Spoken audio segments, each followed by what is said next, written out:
Hello friend, आपका स्वागत है आपके अड्डा एसएससी यूट्यूब चैनल पर। दोस्तों, आपको पता है कि रेलवे के एग्ज़ाम चल रहे हैं, काफ़ी दिन हो भी चुके, काफ़ी एनालिसिस भी हम लोग करवा दिए और आप लोग इससे कुछ सीख रहे होंगे। ज़्यादातर बच्चे देखें, हम लोग की यही आशाएँ होती हैं दोस्तों, लेकिन आप लोग बहुत कम संख्याओं में देखते हैं हम कि बहुत कम संख्या में आप लोग देख पाते हैं या फिर देखते हैं, या फिर आपकी जिज्ञासा नहीं होती है देखने की, या फिर आप उसी तरह जाना चाहते हैं बिना एनालिसिस के देने के लिए। तो आप ऐसा ना करें, हम आपसे रिक्वेस्ट करते हैं दोस्तों, आप देख कर अगर जाएँगे एनालिसिस तो काफ़ी बेटर करके आएँगे। ये मान के चलिए आप। और आपके जिस हिसाब से क्वेश्चन आ रहे हैं आप में, उस हिसाब से जैसे लग रहा है हम लोग को कि आपका टॉपिक ये छूट रहा है या फिर इससे क्वेश्चन बहुत ज़्यादा आ रहे हैं, तो हम लोग फटाफट उस पे उस टॉपिक का वीडियो बनाया जा रहा है और आपको प्रोवाइड किया जा रहा है। आप लोग देख रहे होंगे, अगर चैनल के प्लेलिस्ट में जाएँगे तो काफ़ी ज़्यादा टॉपिक आपको मिल जाएँगे। तो चलिए आज के सारे क्वेश्चन हम लोग देख लेते हैं। कम क्वेश्चन हैं लेकिन जेन्युइन क्वेश्चन हैं।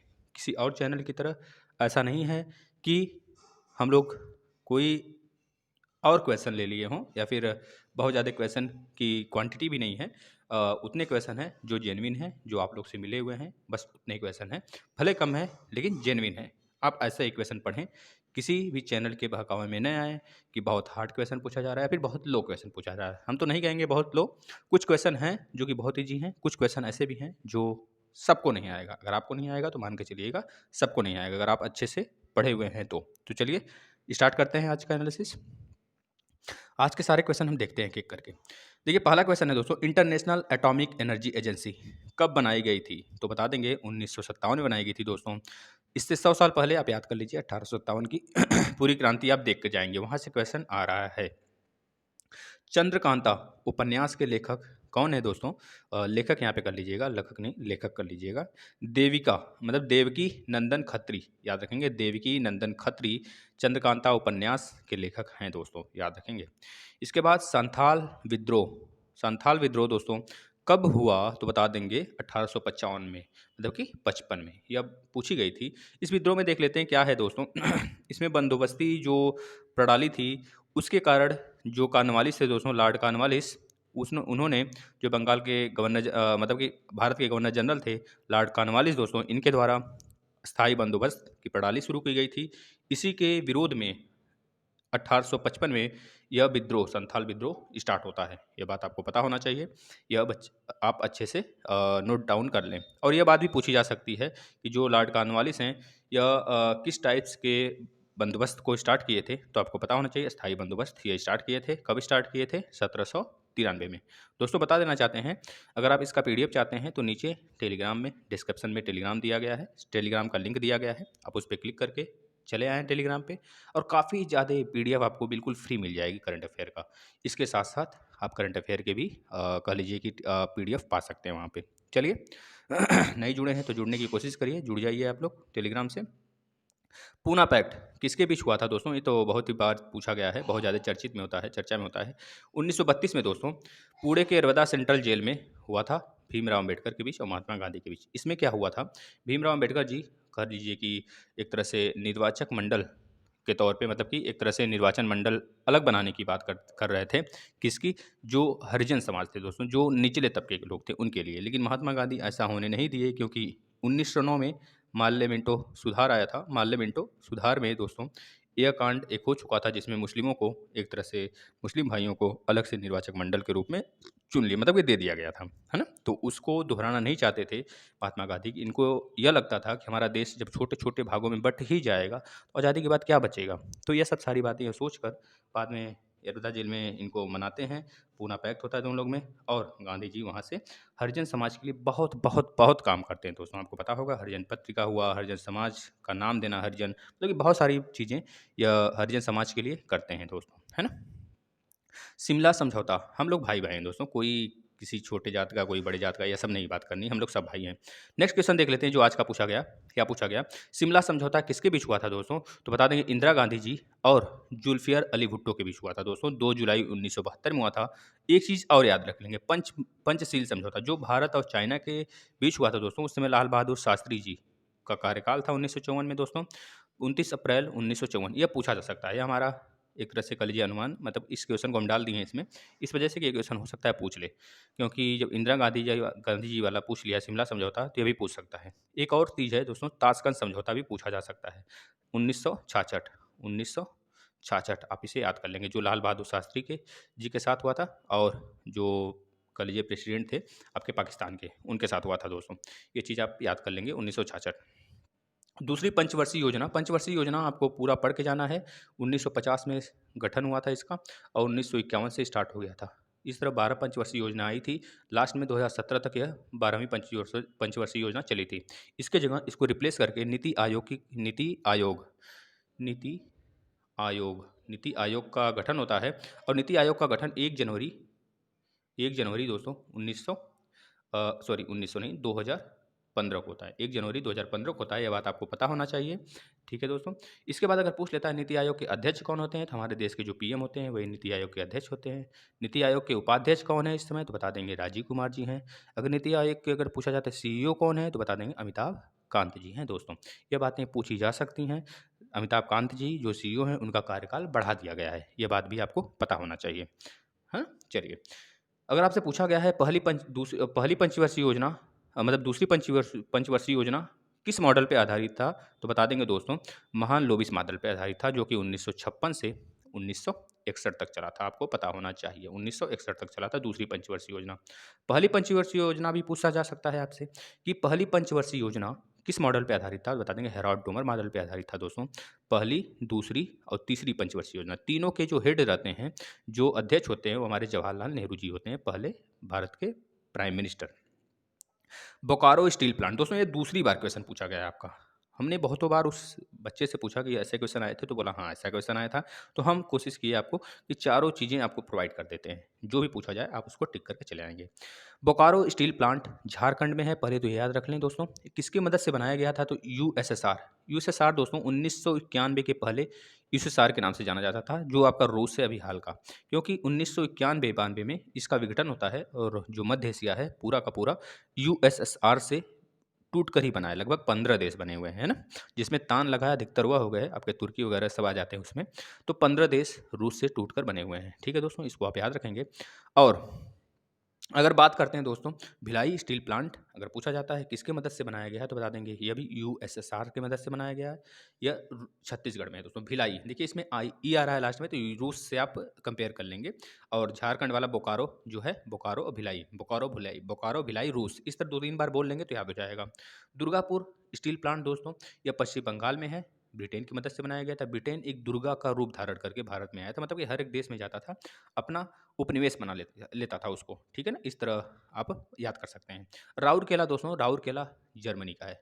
देखिए केला अगर फ्रिज में रखेंगे तो जम जाएगा, और हो सकता है ये उड़ भी जाए। ठीक है ना, हो सकता है भाई उड़ जाए, कुछ भी नहीं हो सकता। तो ट्रिक से आप याद कर सकते हैं, राउरकेला उड़ सकता है जब हम जमा देंगे, तो इस तरह आप उसे याद कर लेंगे अच्छे से, जो कि उड़ीसा में है। राउरकेला जर्मनी द्वारा स्थापित किया गया था, ये भी स्टील प्लांट है दोस्तों।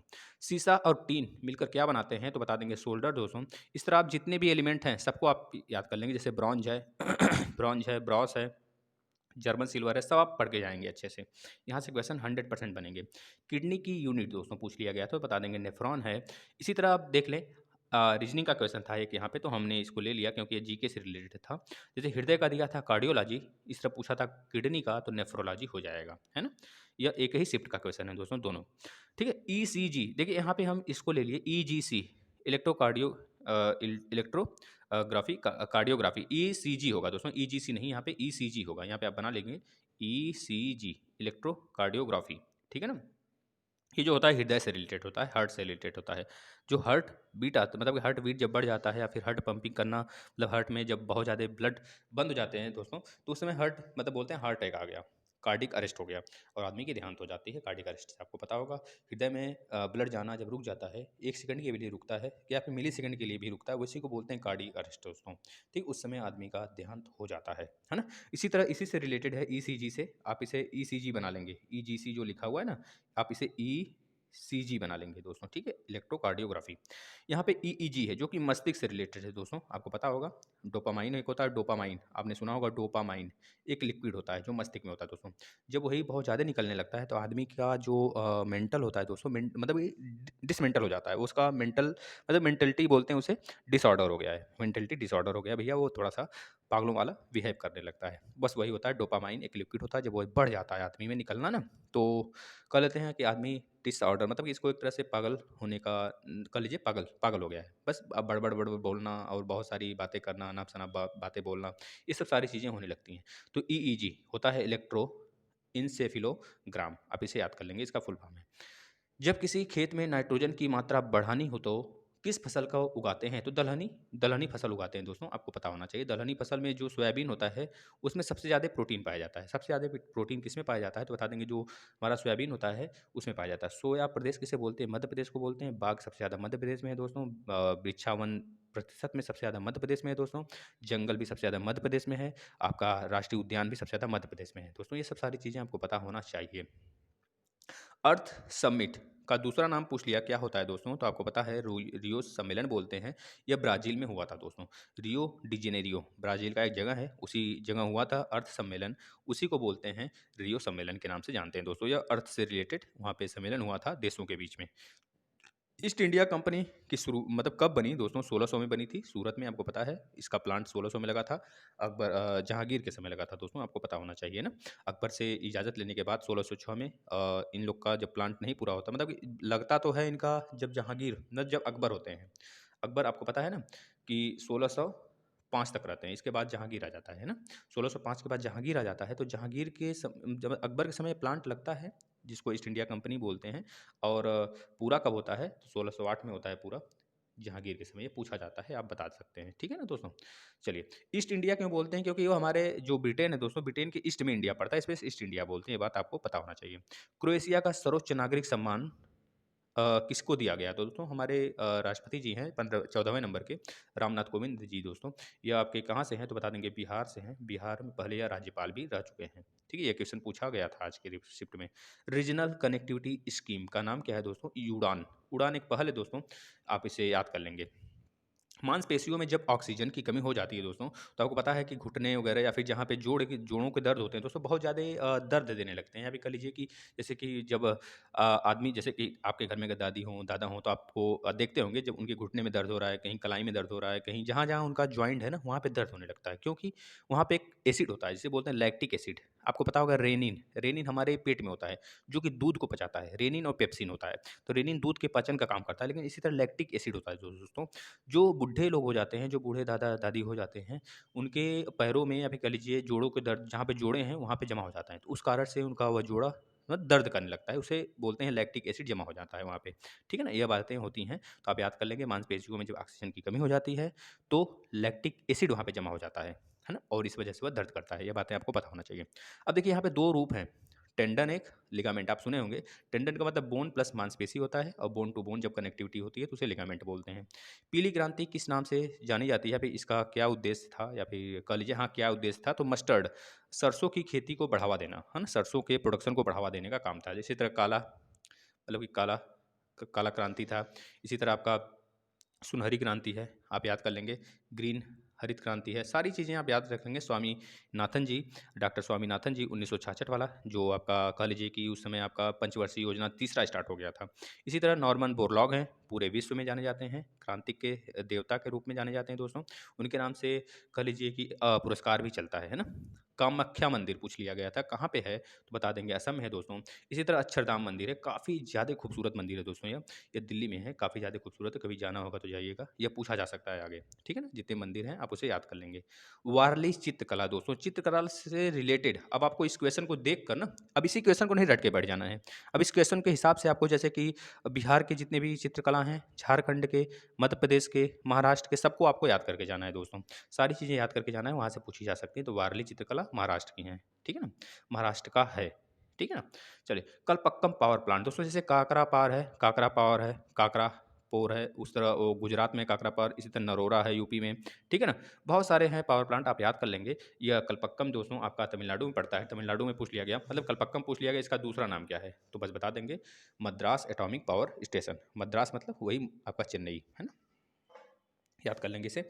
इसके बाद तानसेन संगीत शैली क्या थी? तो बता देंगे दोस्तों, तानसेन संगीत शैली ध्रुपद शैली है दोस्तों। यह आपका मध्य प्रदेश में होता है, आपको पता है, ठीक है ना?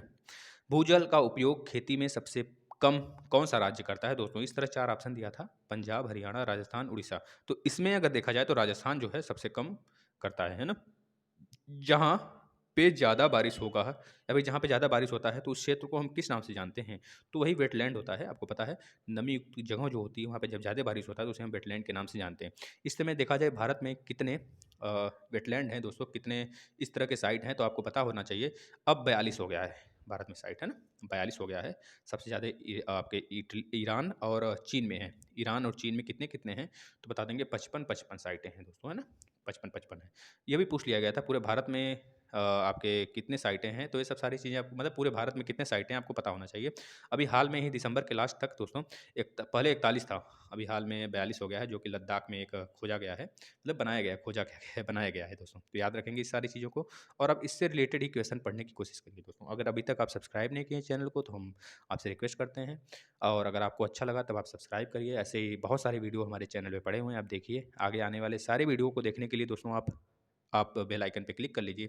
अपने दोस्तों को ज़्यादा से ज़्यादा शेयर करिए, इसे स्टेटस लगाइए अपना, अपने फेसबुक पे शेयर करिए, व्हाट्सएप पे शेयर करिए दोस्तों, और हमारे टेलीग्राम से जुड़ जाइए, नीचे डिस्क्रिप्शन में लिंक दिया है। धन्यवाद दोस्तों।